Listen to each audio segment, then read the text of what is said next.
everybody, it's Josh Halpern, aka the VanBassador, with a shout out to the California International Trade Center for creating an amazing program with expert consultants, educational content, and accelerators. Check this out. Website localization. Start by saying yes to global by leveraging the latest plugins, services, and tools to optimize your website to welcome, guide, and convert overseas visitors to customers. They'll walk you through the incremental steps to create a website with IP-triggered local language, a global checkout, duties and tax calculations, and cross-border payments. Cross-border digital marketing. Let's take a look. Whether you're selling B2C or B2B, how you build your brand early in new markets can determine whether you succeed or fail further down the road. Learn how to create and localize your content, engage with overseas influencers, create your first campaign, determine which social media channels might be best for a given market, and what resources are available to support your plan. Check this out, cross-border fulfillment and logistics. You've spent tons of money attracting customers to your product listings only to watch them run screaming when they see the shipping costs.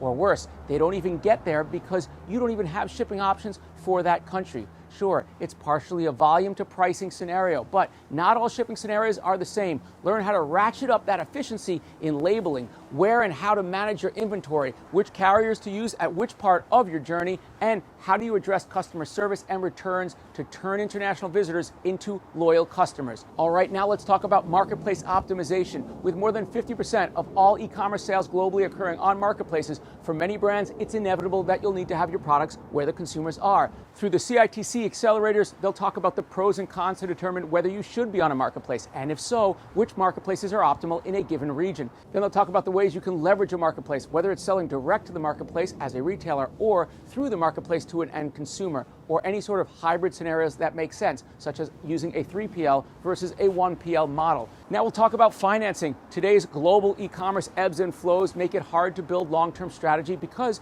you need to know how and where your capital is coming from. Let's determine the basic steps and building blocks for identifying what you need and where you can go to get it. Talking about the legal protections and considerations as it pertains to e-commerce and this ever-changing space. Having the e-commerce business in today's fast-paced environment is like jumping on stage in an improv theater show. You need to know the guidelines and rules, then you have the freedom to improvise within that structure.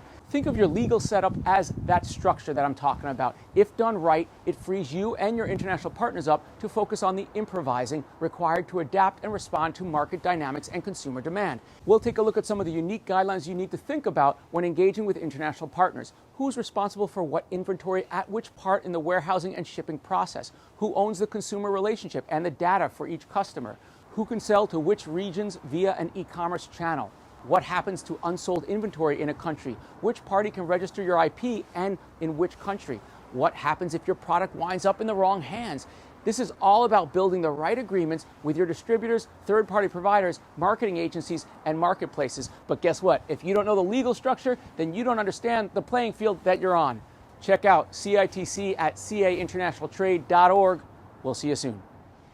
Click on the video, subscribe, follow us to learn from entrepreneurs about how they're staying local and going global. This is VanBassador.